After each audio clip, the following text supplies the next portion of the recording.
Quand Kabila était Kadogo, moi, j'étais déjà professeur d'université. Je ne peux pas accepter qu'un professeur soit manipulé par un petit cadeau. Il est très... Pas viva.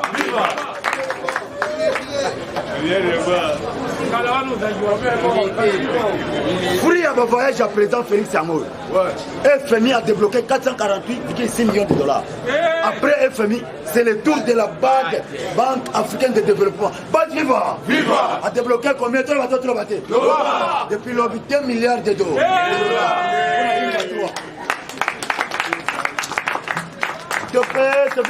Viva! Qu'est-ce qui va se passer? On a vu ça bien. Solo. Matongolo et Wanelobi, via tomber le dedo. Azar n'a qu'à bureau climatisé. Alors bien, Azar déjà dans boulot. Voilà que le peuple d'abord, les Congoda. Bas Viva! Alors bien, c'est le peuple d'abord n'a pas reversé. Voilà que nous avons une idée. Na bureau climatisé. Bas Viva! La mouka la maille à côté de la salle d'urgence. Donc FCC, la mouka, bangonoso, bazuya, dès tout le awa, ceux qui tournent dans sa déclaration. Tout le bateau, ceux qui tournent dans le lobby, bientôt dans le FCC.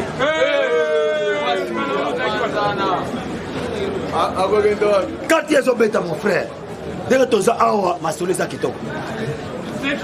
Depuis le président Ayambi, délégation à Japon. Lobby.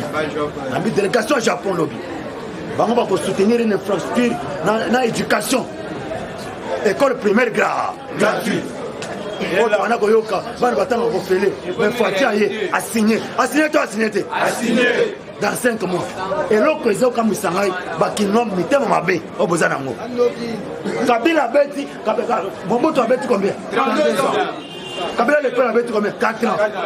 Machombe avait combien? 18 ans. Et celle combien? 54 ans. Il y a destruction massive. Mais le peuple congolais exige à Félix Tshisekedi de changer le Congo dans 3 semaines. Ça, c'est la méchanceté. 3 semaines au pouvoir. Le peuple, viva! Mais tellement on a vu. Bétonné. Mais Congo, on a poussière. Congo, on a poubelle. Donc, tu bandes à zéro. Ah, c'est vrai. Prince les prince à Kabila. Non, prince non sur Kabila, non, c'est vraiment Fatia bandé à zéro. Zéro comme on a aucun parce que le changement incarne d'abord la tête. Ce qui me dit ça pour la moto. Non, c'est un au moins, on va sentir qu'en Félix, il y a un pouvoir spirituel. Il y a l'autorité, le pouvoir. Il s'impose. Il y a un autre Fati. Quand il risque d'être un ministre nommé, mais non investi. Le PS, viva! Balobi ilunga ilukamba akoki kozala ministre banomé yeme asali musala te carte ya ngolo bango FCC bayebisaki président de la République ya balobi non biso toza populaire toza majorité puis toza organisé tokoprésente okaka candidat na biso premier ministre onomé to avancer ça va président lobi boza organisé boza structuré. Est-ce que division ezaka na communauté toza organisé toza autorité morale na biso azali. Comme on est Joseph Kabila. C'est vrai, hein? Merci beaucoup. Comme vous avez organisé, vous pouvez dire que le premier ministre n'a nommé. Vous pouvez dire que le président le vide. Non, il y a un problème. Comme vous avez structuré, vous avez organisé, et puis vous avez majorité parlementaire, vous pouvez dire que vous nommé, vous avez nommé formateur. Vous pouvez dire que mais il faut garder silence. Oh, il y a le journal le soir. Le silence de Tshisekedi travail. Balobi, un regard farouche, un âge de son père. Un homme farouche, il travaille dans le silence. On a journal le soir, journal belge. Commissaire fort, l'homme de suspense, l'homme de 4 stars, salaire, base viva! Ah, ce que vous dites, monsieur, vous dites que commissaire fort, vous dites que Macron a évité, à sa camarade, nous avons une classe. Nous avons un forum en Afrique, dans ce cas, Yafa, en septembre, forum aux Ananina. Na France, Macron a invité Kafati. Qu'on appelle Belgique, c'est en novembre. Belgique peut connaître ils sont fait au croisement à côté. Je dis l'index c'est moko. Annoncé, arrivé, il y a Fatih en Belgique, en Bruxelles, il y a un voyage officiel. Après Joseph Kabila en 2007, on va y aller dans le roi belge. Il y a un en Belgique, le voyage officiel. Ah, on va dire Fatih, invitation dans le roi belge, dans la messe. Il y a Yafa.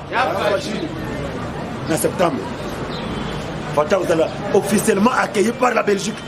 Donc tous les pays de l'Union européenne vont comme Félix en l'honneur parce qu'ils ont un voyage officiel accueilli par le roi belge. Nous avons pouvoir bager. Américain, Bitumba, soutien Makas, réunion. Les États-Unis ont instruit l'Angola. Bakota réunion. Urgence pour la nuit. Bon, ce compte à Ganda, Abimisi Masolo. Habité Nakofanga mon côté. À citer liste. Voici la liste des faucons kabylistes cités par Bosco Ntaganda à la Cour pénale internationale. Vas-y, viva! Viva! Qui vivra verra! Anglais Zakamouké, Bamenke Bakoya, Banglais Bakoya, Banoko Motono Matuza. Ce va comme les Bomundo de Kiti à revient à Mounen pour le côté kabylistes. Yaya, Anglais Zakamouké, ce va tout le monde. Mende Zawad. Mende House is. Je ne donne pas. Vas-y, viva! Viva! Boshab House is Kabila House is Chatani House is Eria Bokam no como ta côté c'est n'a pas allez toque les américains bazan au po viva viva anglais ça m'a cassé combattant pour anglais musique Mend House is bazan n'a pas autre ba coopération t'aime pas vas-y viva viva babwa kibao na libomundunda allez petit bajembi qui est dans un avion et kangai nous sommes en coalition les États-Unis dans le lobby malgré nous sommes en coalition donc ena banokomoto membaye kena olembie deux cas du président togolais yaki na mésentente entre le chef d'État et le président sortant bakutani bayebisi yo zokate oyo koyela yo etali yo kaka Félix a soutenu par les États-Unis d'Amérique. Comme Kate, c'est toute la communauté internationale en mobilisation derrière Félix. Attention, ça va jeter mon frère. Pouvoir va jeter. Au monde est vers la paix. Est d'ailleurs vers la paix. L'OBI va déposer des armes. Guidon, chef rebelle. À lobby à 5 missions à côté de Zamba à Bimisa Rebelle Union Sababimo parce que Fatih va faire une mission ta bazana Angola va faire une mission moment qui wori Museveni Kagame wana yo kanate mais bomoni ba Angola ba kotani Fatih va faire ba doter va matisser les colos dans niveau communauté internationale parce à réussir une mission comme médiateur ya kokotsa kimi entre RDC entre Rwanda na Uganda ndio mona ba kotani ça ba biso Fatih en tout cas 5 points de plus continuer à dialoguer, faire dialoguer, vendre ces bâtons Nibale pour les Bayokan. Donc, Paul Kagame a posé le président Félix question. Vas-y, viva! Viva! Angola, tout le bateau, tout le bateau. Paul Kagame, parce qu'à ça, c'était na Boscolta. Cour pénale internationale de chaque équipe, délégation, et qui est en Rwanda. Et qui est en Rwanda, et il y a Paul Kagame. Bayeba, nationalité à Boscolta Ganda, va confirmer que Azaoua, Rwandais. Mais Rwandais a commencé en tête un mouvement rebelle dans Mboka Batundeni. Bosco Tagana Bina comme ministre de la preuve. Kabila Zama il était. A Tinti, Bosco Tagana Azakuna. Herrera Sali, Azo Sarandeni. A Tinti sous son bongo. Tant Bosco Tagana Azakuna, Kochite comme un angate. A Tinti Bongo Bele. Bosco Tagana ministre de Babordero. Habita Babordero Yango. Il y a revirement un bon oiseau viré. Pour que Nara c'était comme on a été. Abimisi liste Moulaï, n'a pour Kagame la carte. Elle va continuer Angola, pour Kagame a eu parole, les autres n'ont pas fait une question. Abimé, président, est-ce qu'au Yoki Eko, il y a ce pays? Quelle est votre réaction? Félix Aïbissé, moi je m'inclinerai devant la justice internationale d'où je partage les amitiés. Vas-y, viva! Viva! Cela veut dire quoi? Qui vivra vers Félix, dans la démocratie.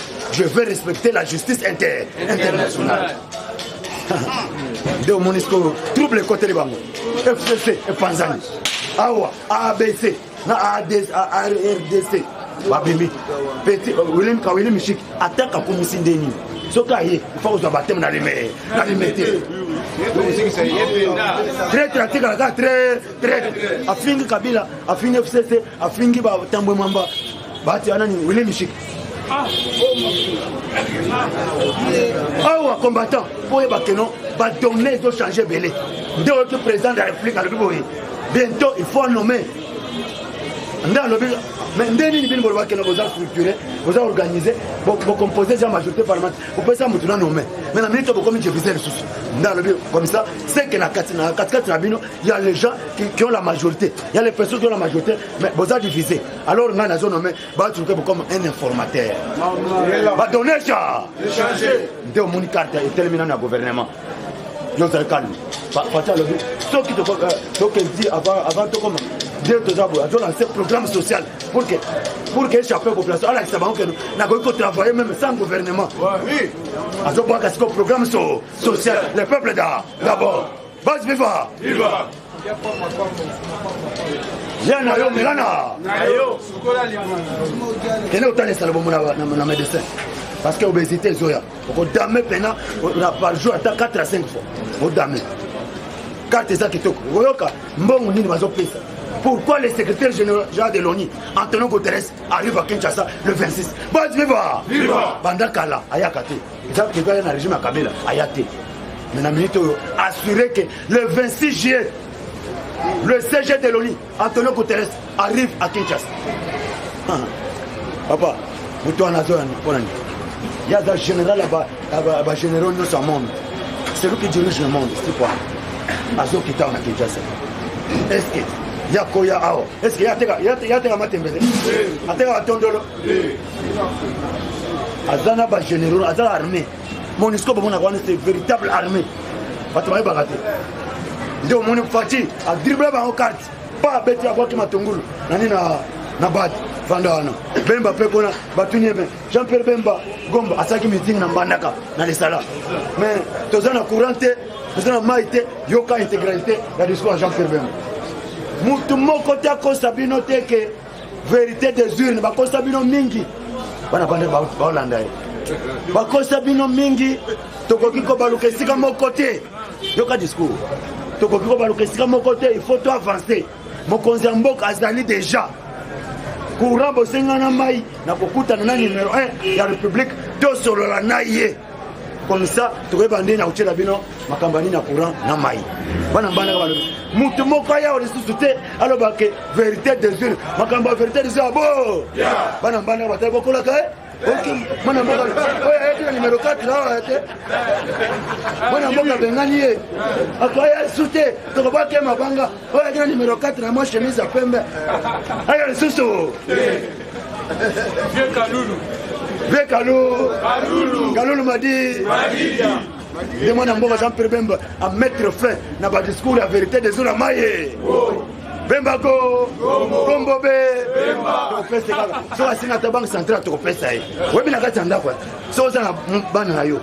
Mwana moko za muyibi otika biloko ayibaka. Moko mususu zo biloko wana simbisa yi. Papa, basi la biloko. Osimbisa tu. Basi viva. Viva. So banque centrale to pesa yi. Zoka biloko wana ko bayibaka na kati ndako nini. Pesa mwana wayibaka wana webike. Yene mutu ayibaka me. So kwa kize akozana neti akozaleze. Mais zoka le même biloko wana pesa yi. Mwana nga simbela nga baboro ya. Batela. Ayebi ke soki na le biloko. Mama ko baka ngai ngaka mutu na yibaka. Kati ndako. Simbisa yango. C'est ça, j'ai banque centrale pour pesa. Basi viva! Viva! Yango aussi monsieur Touchangwan. Ah ouais. Voici la liste des faucons kabylistes cités par Bosco Ntaganda. 1. Paul Kagame. 2. Joseph Ka. 3. Mombasa. Evariste Bo. Emmanuel Cha. Lambert Me. Zaria Sourou. Tango Fort. Paul Kagame. Bientôt à la Cour, ils sont accusés de crimes de meurtre, crimes de guerre et crimes contre l'humanité. Papa, on peut sauter l'histoire. On s'en a peut-être unité. Kabila doit continuer à défier la communauté internationale. Parce que tant que nous avons des sanctions ciblées de l'Union européenne et les États-Unis d'Amérique. Comment est-ce que nous avons des sanctions ciblées? Le monde a sanctionné, nous avons des institutions.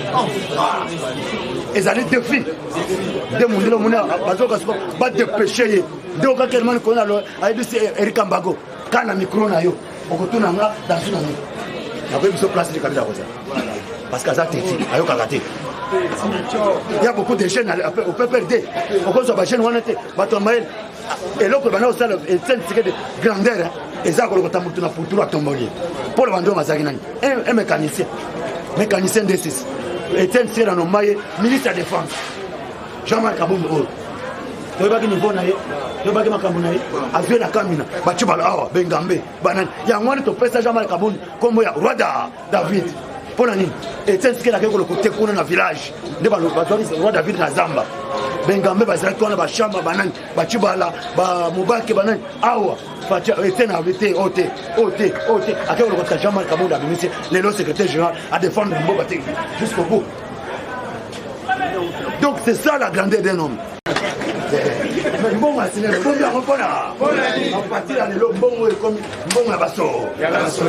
Elle va zombie, tant qu'à même, vous sommes à l'eau pour la bassola. Basombi, d'accord, c'est un bon maman, comme un bon d'accord, la bureau capolé à faire des essais. Faire des essais avant de acheter à Bani Moutoua.